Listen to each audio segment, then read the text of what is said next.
Hi friends, welcome back to our channel. ఈరోజు నేను ఎక్కువ శ్రమ పడకుండా చాలా టేస్టీగా ఉండే బగారా రైస్ ఎలా ప్రిపేర్ చేసుకోవాలో చూపించేస్తాను.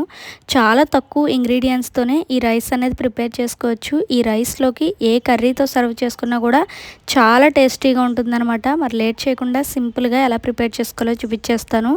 ఫస్ట్ స్టవ్ ఆన్ చేసుకొని ఒక కడాయి పెట్టుకొని అందులోకి 2 టేబుల్ స్పూన్ ఆయిల్ని యాడ్ చేయాలి. ఆయిల్ కొంచెం హీట్ అయ్యాక అందులోకి హోల్ గరం పలావ్ మసాలా దినుసులు అయితే వేసుకొని ఒక 2 మినిట్స్ పాటు అయితే ఫ్రై చేసుకోవాలి. ఆ తర్వాత అందులోకి సన్నగా చాప్ చేసి పెట్టుకున్న ఆనియన్స్ అలాగే పచ్చిమిర్చి వేసుకొని ఒక 2 మినిట్స్ పాటు అయితే ఫ్రై చేసుకోవాలి. ఆనియన్స్ అనేవి కొంచెం సాఫ్ట్ అయ్యాక అందులోకి 2 స్పూన్లు ఫ్రెష్గా దంచుకున్న అల్లం వెల్లిపాయ పేస్ట్ని అయితే యాడ్ చేసుకోవాలి.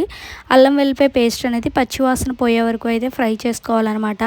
ఆ తర్వాత అందులోకి కొంచెం పుదీనా అలాగే కొంచెం కొత్తిమీర, రుచికి సరిపడినట్టు సాల్ట్ కూడా యాడ్ చేసుకొని బాగా మిక్స్ చేసేసుకొని ఒక 2 మినిట్స్ పాటు లో ఫ్లేమ్లోనే కుక్ చేసుకోవాలి.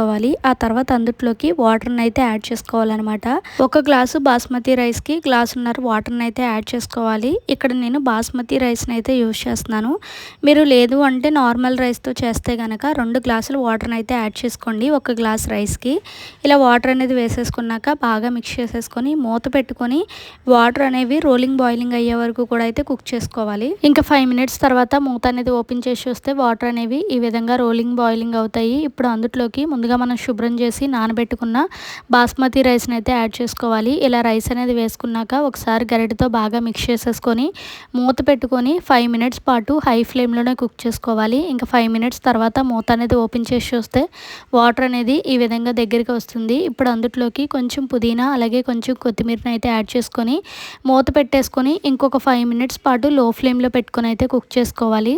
ఇంకా 5 మినిట్స్ తర్వాత మూత అనేది ఓపెన్ చేసి చూస్తే మనకి వేడివేడిగా బగారా రైస్ అయితే రెడీ అయిపోతుంది. ఇంకా వెంటనే సర్వ్ చేసుకోకుండా ఒక 5 మినిట్స్ పాటు రెస్ట్లో ఉంచి తర్వాత ప్లేట్లోకి సర్వ్ చేసేసుకుంటే ఎంతో టేస్టీగా ఉండే బగారా రైస్ పొడిపొడిలాడుతూ అయితే రెడీ అయిపోతుంది అనమాట. చాలా టేస్టీగా ఉంటుంది. ఏ కర్రీతో సర్వ్ చేసుకున్నా కానీ ఎక్సలెంట్గా ఉంటుందన్నమాట. మరి మీకు కూడా నచ్చినట్లయితే తప్పకుండా ట్రై చేసేయండి. Thanks for watching. Keep supporting our channel. Bye friends.